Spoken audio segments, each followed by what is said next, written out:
my message is Dumb and Dumber.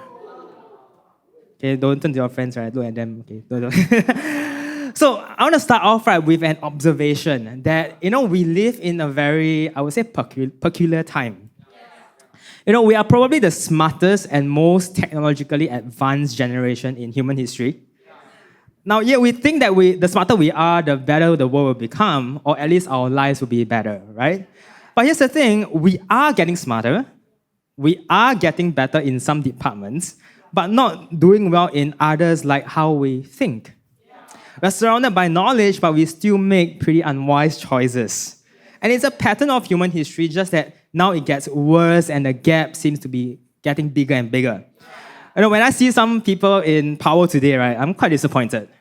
Sometimes when I receive news notification, I don't know I'm reading news or reality TV. Or on a more serious note, some unwise decisions have an adverse impact, like war and suffering. But let's bring it down to you and me, okay? You see, we live in a world powered by information, right? It's so rich right now. Google knows what you're typing before you do, right? TikTok can teach you a life hack in 7 seconds. ChatGPT can write your essay for you before you even have your first thought. Oh, done already. But even with all that, we still say things that we regret. We react without thinking. We get lost in drama. We let emotions drive the bus and crash it. Now, this tells us something important, right? We don't have a knowledge problem. We have a wisdom problem. You can know everything and still not understand yourself. You can be smart and still hurt the people you love. You can have data, but still lack direction in life. And here's what's even more troubling. In our chase for fast answers in life, we have lost our appetite for deep questions. We've become less curious, less imaginative, less willing to wonder. We scroll endlessly, consume very quickly on social media, but reflect rarely. We've become a generation that Googles or ChatGPT everything, but questions nothing. We've become smart, but not wise. Informed, but not transformed. We have stopped imagining what could be and settled for what is. Now, this is the danger of becoming dumb and dumber in the digital age. Not because we lack knowledge, but because we have stopped cultivating wisdom. Not because we are lazy or we are very hardworking, but because we have traded curiosity for conformity. Now, this is where critical thinking comes in. So critical thinking is like putting on glasses for your mind. You finally see what was blurry, distorted, or hidden in plain sight. And it's not the boring textbook kind, not the kind you hear in classroom debates. I'm talking about a new way of seeing in life. And critical thinking is about clarity. It's perspective, it's emotional maturity, and intellectual humility rolled into one. So to help us unpack this today, I'll be drawing from 3 powerful books that is very accessible to learn how to think better. And the first one is A Loser Think by Scott Adams, who challenges us to step out of our mental silos and start thinking across disciplines to build richer, more flexible thoughts. And the second one is Black and White Thinking by Professor Kevin Dutton, who shows how binary, or we call it the either-or thinking, holds us back in life. And how learning to think in shades of grey unlocks empathy, creativity, and courage.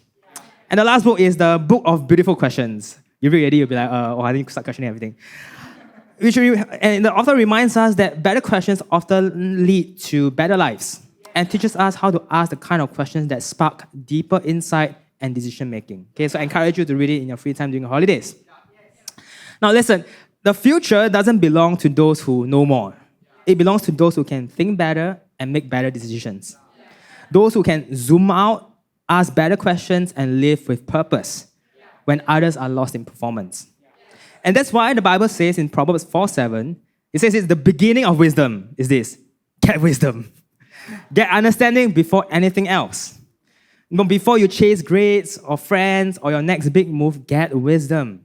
Because wisdom is what helps you handle everything else in life. So let's look at the 3 main ways people tend to think. I call them the 3 modes of thinking. Okay, first mode is I'll call it the singularity mode, singular mode. Okay, there's only one view, only one way. It's safe, it's stable, but often it's stuck. The second one is duality, which is dual mode. It's the either this or that, right or wrong, you win or you lose. It feels decisive, it can divide. And the third one, triality, is a triple, okay? You think in almost 3D, okay? No worries, I'll explain it a little bit more. You can hold different perspectives at once, and this is the most flexible, but sometimes it can also lead to overthinking and inaction. Now, just to be clear first, there is no one best mode, okay? Each has its purpose, each has its strengths, each has its limits, and yes, you use all three in life.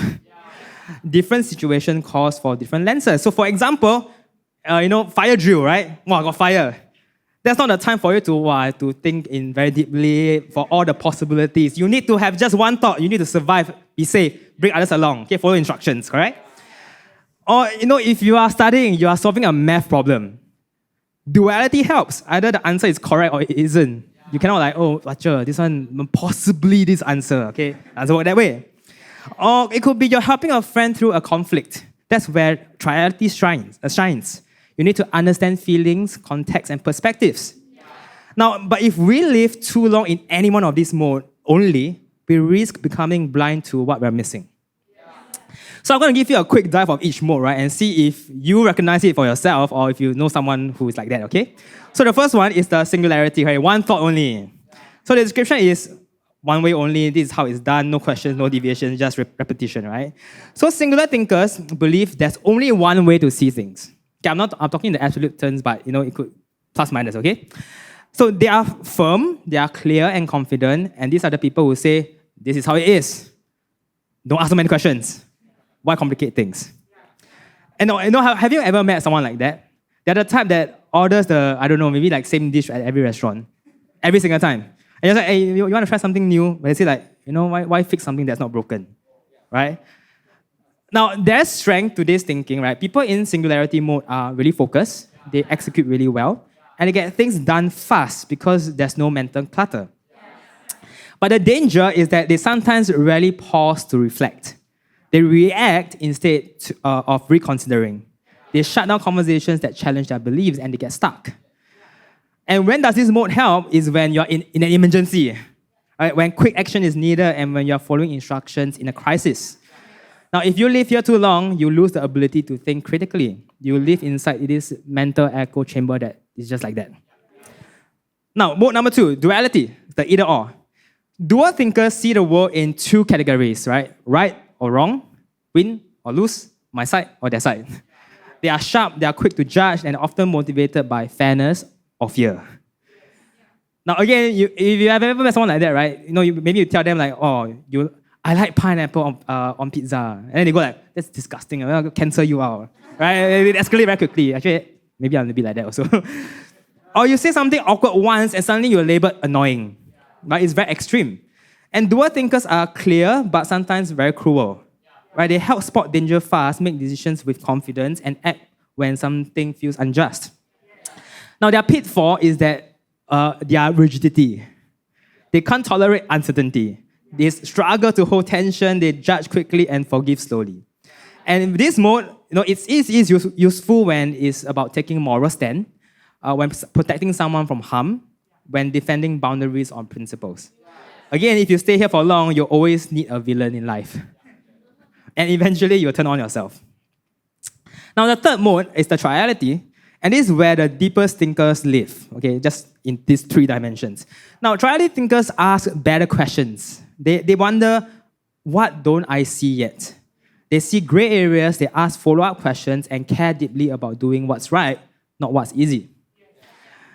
There are the people like, you ask them, okay, what they want to eat, right? Well, sometimes they give you a 3-minute TED talk one. Like how they are feeling, what they ate yesterday, how their friend's mood might affect the vibes of the dinner. Okay, it's funny, but it's true. And these people reflect a lot. They listen, they see the bigger picture. And these thinkers are full of empathy, kindness, and depth. And they make great friends and even better leaders. Now, they also have their pitfalls. Sometimes it's inaction. Okay, they overthink sometimes and they hesitate. They want to do the right thing but never feel ready. And this is the most powerful mode is when they are building relationships, when navigating conflict and leading with wisdom. Now, again, if you stay here without action, you can think, nothing changes. So thoughts without movement are just left behind. So which mode do you recognize in yourself that you most operate in? And the question is, are you willing to grow beyond it?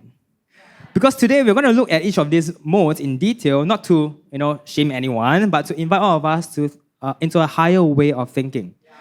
So let's explore the pitfalls and how to break out of the limitation. Let's become wiser, kinder, and braver humans, all right? So the first point I have is don't settle for one view. Now this is to speak to all our Mr., Mrs., and anyone who identify in the singular category. So if you have ever felt like life is just about doing what you're told, following the plan, and keeping your heads down, you're not alone. Many youths in Singapore today live in environments where questioning isn't always welcome. Now, you're taught to perform, not to pause, to obey, not to observe. But what if I told you there's more? More to see, more to learn, more to become. You see, singular thinking sounds like it is what it is. I'm just not that kind of person. This is how I've always done it. It keeps you safe but small. And I believe that God didn't create you to be small. Now, in his book, Loser Think, Scott Adams describes singular thinkers as those trapped in their own mental bubbles. People who never pause to learn from different fields, people, or perspectives. And the problem with that is that when your world is small, your decisions are small too. And he calls it a mental prison. And it's what happens when we keep thinking in the same way, influenced by the same people, surrounded by the same opinions. And you don't even realize that you are trapped because the prison looks like normal life. But the bars, they are made of fear, repetition, and unchecked assumptions. And for many of us in Singapore, that prison looks like being told who we should be before we know who we are. Doing things just because it's always been this way. Never being asked what we think, only told what to do. Right? Here's the thing. Being trapped in a mental prison doesn't mean you're not smart. It just means you haven't been taught how to think differently yet. And that's why wisdom starts with reflection. So here's the shift. When you slow down enough to reflect instead of react, you unlock your next level. Because the world doesn't need more people to react. We need more people to reflect. Those who see the world not just as it is, but what it could be. Now, there is a young man in the Bible named Joseph. Joseph came from a big family, right? He had 11 brothers. And out of all of them, he was his dad's favorite child. Okay? And that already caused a lot of problems for him. But Joseph is also someone who had big dreams, literally. He would dream about becoming someone important, even greater than his brothers. Already sense trouble coming in here, right? And more than that, he shared with his brothers about his dreams, and they hated him for it. Now, eventually, things spiraled, and Joseph was, on two times in his life, right? First, he was betrayed by his brothers, and he was sold into slavery. At Genesis 37:28, it says, when some Midianite traders passed by, they put Joseph out of the cistern. Okay, so the brother threw him into a pit hole. They sold him to the Ishmaelites for 20 pieces of silver, and they brought Joseph to Egypt. Okay. Now, you thought, over already. This is quite sad already, right? Now, in Egypt, his life went on. The second pitfall he has in his life is when he was falsely accused by his boss's wife and was thrown into prison. So Genesis 39:20, it says, Joseph's master took him and threw him in jail, the place where the king's prisoners were held. So he committed allegedly an offense, okay? Now, you think about that, right? If anyone had the right to be bitter, to lash out, to give up, it was Joseph. But instead of reacting, Joseph paused, reflected, and grew. And in time, he didn't just survive his way through. He rose to become one of the top leaders in Egypt, helping to save thousands from famine. You see, if Joseph had reacted like most people do, right? Like, I would just lash out, he would have lost his destiny. Now, this happens to us as well. So according to a CNA 2023 article, many teens in Singapore struggle to process emotional setbacks and a lack of the support to navigate them healthily. And one of the 15-year-olds shared, this line it stood out. It says, I bottled it up, I ghost people, and I regret it later. Now listen, you don't need to be older to be wiser. You don't need to be louder to be heard. You don't need to be impulsive to be powerful. Sometimes the most courageous thing you can do is pause. Whenever you feel triggered, perhaps you can try this, 3-step reflection, all right? Pause, right? Don't immediately go and text, scold people, don't just talk, just breathe. And then the next thing you do is ask, what am I really feeling? What might I not be seeing yet? And thirdly is to respond, right? Only after you have thought it through with clarity. So I encourage you, write this down, keep it in your notes app, and try it, this week, next week, this month. That will actually be helpful for you in your life, okay? So you don't have to be stuck in a singular thinking. You can grow into someone who thinks wide, who leads deep, and to live wisely. Now, moving on to the next group of people is our duality thinkers. And point number 2 is to rise above the comparison. Now, I would say most of us here, we fall into this category. We grow up thinking in duality. We are taught right and wrong, win or lose, success or failure. And while rules help keep things in order, they can also trap us in the black and white world that lacks compassion, creativity, and connection. Now, here's a caveat, right? You don't have to be an overly competitive person to be stuck in duality. Some of us are trapped not by ambition, but by the environment we grow up in. We are raised in systems that tells us to color inside the lines, not question them. Right? Where right or wrong are defined for us, and stepping outside of those definitions can get you judged, labeled, or even punished. And maybe deep down, you already know life isn't that simple. That people aren't just good or bad. That there's more than one way to be right. And deep down inside, perhaps we could be feeling that we are afraid. Afraid to speak up because we might get shut down. Afraid to ask questions because we might be seen as difficult. Afraid to dream differently because we'll stand out too much. So we conform. We keep our heads down. We live in quiet comparison, in silent frustration. Now, in his book, Black and White Thinking, Professor Kevin Dutton explains that our brain evolved to make snap judgments like safe or unsafe for survival. But in today's world, this fast categorizing often leads us into toxic judgment and extreme thinking too quickly. And he writes that binary thinking is psychological cement. Once a belief hardens, we stop questioning it. You become rigid. So, you and I, we probably felt it, right? I'm either smart or stupid. There's no in between one, right? If the person is popular, then I must be invisible. I have to be perfect, if not I fail. You see, this way of thinking turns life into like a scoreboard. When life is always about either I win or I lose. And in fact, you get tired very quickly. You compare more, you love less, and you grow slower. Now, duality thinkers in the extreme tends to be rigid thinkers as well, right? We talk about cementing. There's no room for alternatives, no space for maybe not or what if. Everything is either success or failure, and it becomes mentally exhausting to keep up and emotionally damaging when you don't. And this kind of rigid thinking shows up in schools when perhaps students feel like they are only as good as their exam score.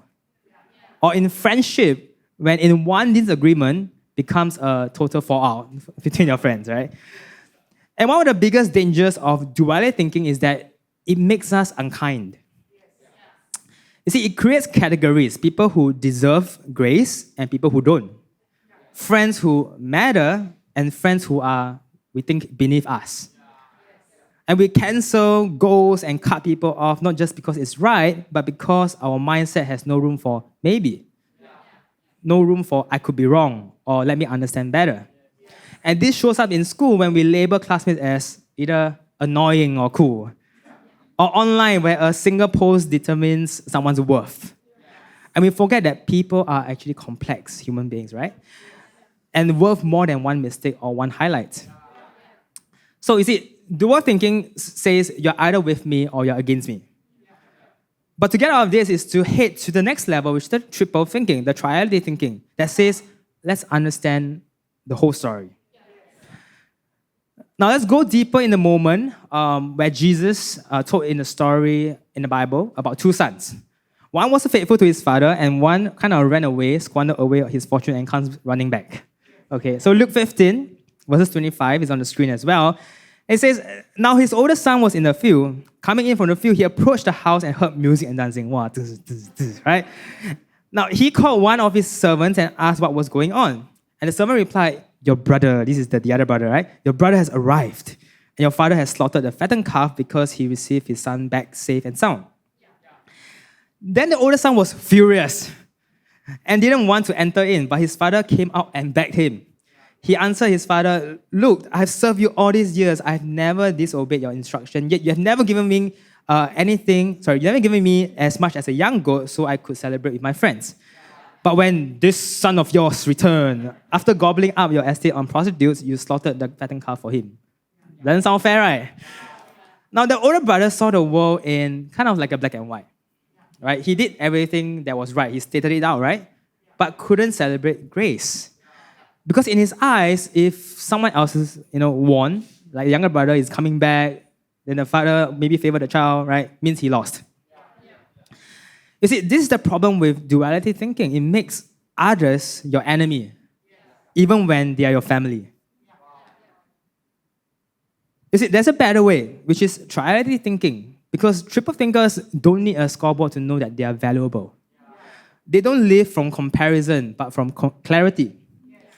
They see failure not as identity, but opportunity. They see grace not as weakness, but as power. You see, dual thinkers ask, how do I make sure I'm better than you? Right? This is very common in school, right? I want to score better than my friend.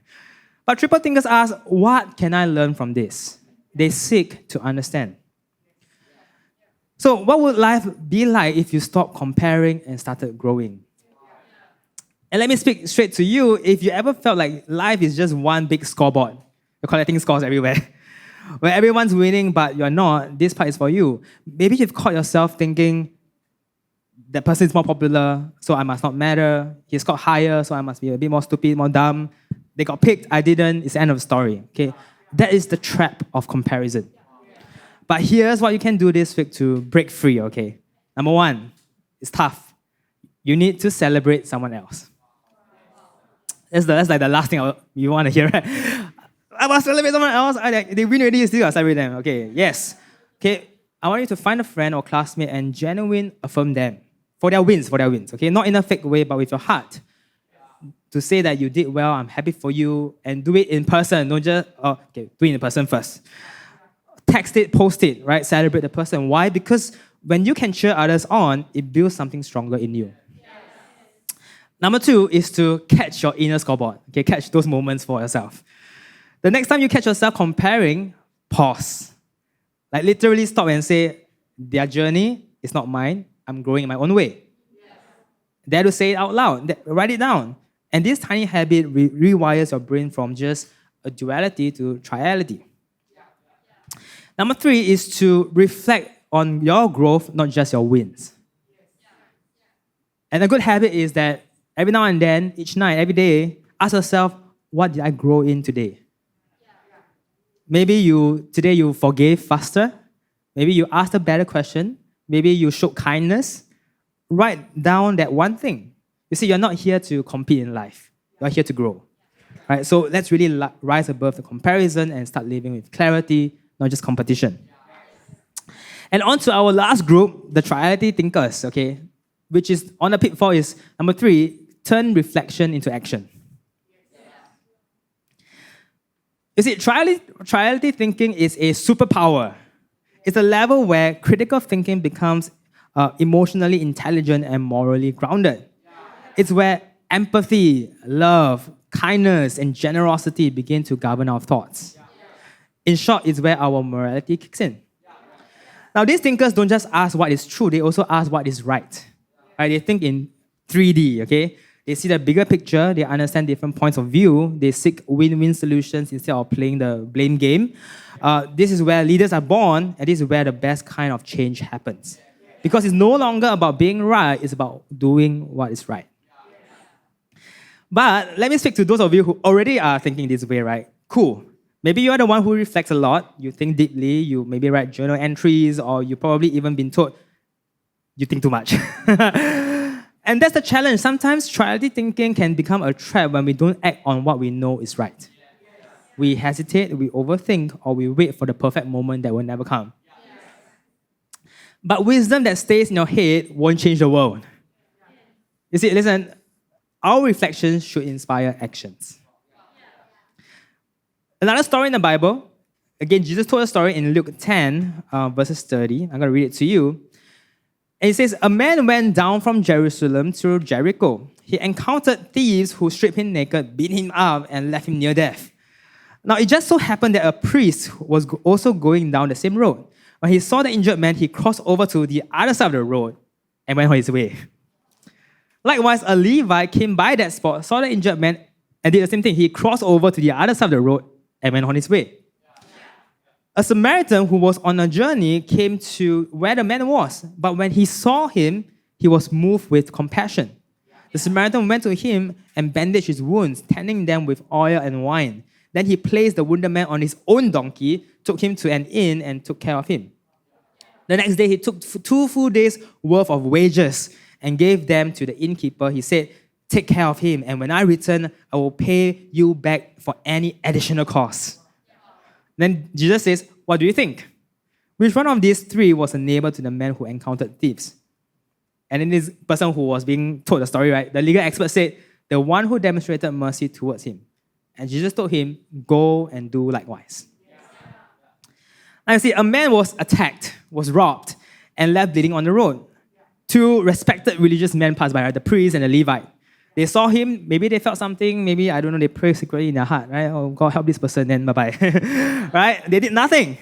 But then these Samaritans are someone society looked down on at the point of time. They came along, he saw, he felt, and then he acted. He bandaged the man's wounds. He carried him to the shelter. He paid for his recovery. And Jesus ends the story by asking which one of these 3 was a neighbor. And then he says, go and do the same. Not think about it. Do it. And it's the same for us. We can lead by putting our thoughts into actions. So what does triality thinking look like in your life? Maybe it's standing up for someone who gets bullied. Forgiving someone who never said sorry. Starting that passion project that you have been dreaming of, to do something. You see, even one small action, when done with love, can ripple into something big. And if you ever feel fear or doubt, let me tell you, it's perfectly normal. It's okay. Now, Warren Berger says, you don't have to silence fear, you just have to keep moving anyway, in his book. So if this is you, you think deeply, you reflect, you feel deeply, you care, but sometimes you hesitate. You wait, you think maybe later. You tell yourself, one day when I'm ready. But you've told yourself that since a few years ago, right? But what if I told you the world needs you now? Start putting your reflections into action. So if this is you, here's a challenge for you this week. Step 1 is to think of just one small act of courage. It could be reaching out to someone who's been left out, be the first to say sorry in an argument, starting the project you've been putting off, whatever it is, dare to just write it down and tell someone about it. Step 2, very easy. Nike, just do it. Right? And don't just wait till, next month. Certain plans, you need to plan a little bit ahead, but dare to do it. Start doing it already within the next 48 hours, not next week, not someday. Do it now while it's still fresh. And step 3 is to, I want to challenge all of us to end each day with this question. Like, did I just think about love today, or did I leave it out? Or you can fill it in whatever you want. Because deep reflection is good, but brave action, that's powerful. You see, you're not here just to think better in life, in the world, just all full stop. You're here to live bolder. Your thinking should help your living. So I just want to encourage you, let's go and change the world in one decision, one act, one story at a time. So to just sum up these 3 modes of thinking, right, into one story, right? I have one story to share with you, which is, how many of you watched the movie How to Train Your Dragon? This week, I think it's just released the live action movie, right? Okay. Now, if you don't know, it's a story about a boy named Hiccup.